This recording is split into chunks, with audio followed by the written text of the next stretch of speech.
Македонската фудбалска репрезентација доживеа нов пораз и во вториот пријателски надпревар во Скандинавија загубивме од Норвешка со 2:0. Овој пораз беше четврти во серија без постигнат гол. Македонија добро го започна надпреварот и создаде две шанси пред да биде затресена мрежата на Пачовски. Норвежаните победува во 9-та минута со голот на Скјелбред. По премениот погодок падна играта на Македонија. Норвешка беше селекцијата која доминираше на теренот. На почетокот од вториот дел бевме блиску до изравнување, но Хасанија погоди стативата од противничкиот гол. Во 61-та минута Грнчаров, кој во добиениот жолт картон се расправаше со судијата, заработи исклучување, оставајќи ја нашата репрезентација со фудбалер помалку до крајот на надпреварот. Тоа го искористи Норвешка и со голот на Братен во 79-та минута ги постави конечните 2:0. Поразите и играта во пријателските надпревари против Шведска и Норвешка не влевеат многу оптимизам пред септемвриските квалификацијски надпревари за пласман на светското првенство 2014 година во Бразил. Со овој пораз ќе си го расипеме и ранкингот на следната FIFA листа.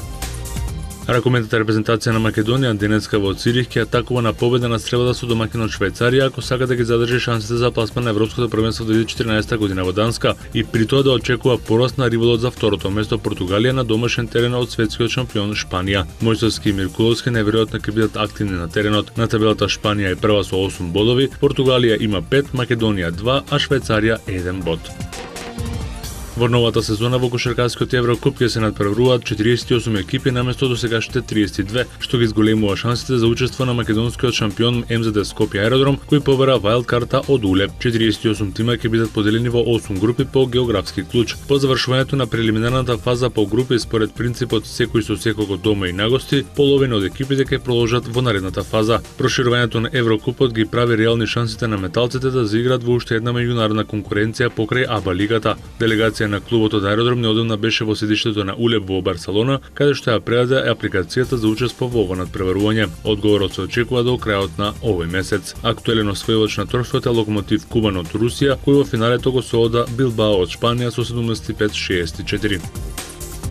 Во NBA лигата синоќа се одигра третиот надпревар од големото финале помеѓу Сан Антонио Спарс и Мајами Хит. Предводени од Гери Нил и Дени Грин, Спарси го декласира шампионот Мајами со убедливи 113-77, победувајќи во финалната серија со 2:1 во победи. Лидери на Спарси во големата победа не беа првите звезди на тимот, туку тандемот Дени Грин и Гери Нил, кој имаа своја шутерска вечер, погодувајќи 13 од вкупно 19 обиди за тројка и завршувајќи ја средата со комбиниран скор од 51 поен. Тим Данкан даде 27, а Ленард имаше 14 поени и 12 скока. Кај Мајами единствена светла точка беше Майк Милер, кој од клупата погоди 5 од 5 во обидите за тројка за 15 поени. Двејн Вейт имаше 16, а Леброн Джеймс 15 поени и 11 скокови. Следниот четврти надпревар се игра утре вечер повторно на теренот на Сан Антонио.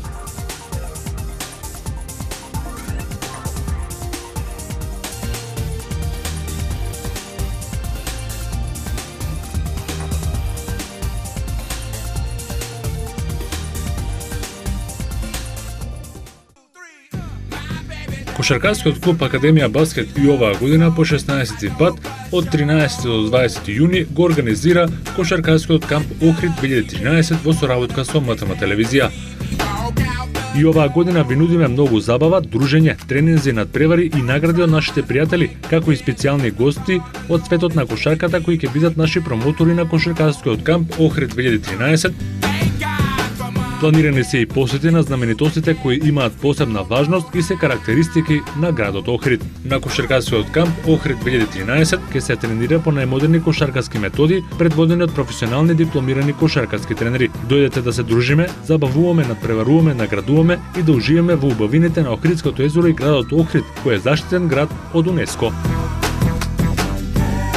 Стани и ти дел од Кошаркарската академија и пријави се на летниот кошаркарски камп Охрид 2012. Пријавувањето се врши на телефонските броеви 078 211 279, 078 393 657, 2521 003 или на имейл адресата academiabasket@yahoo.com. Ве очекуваме.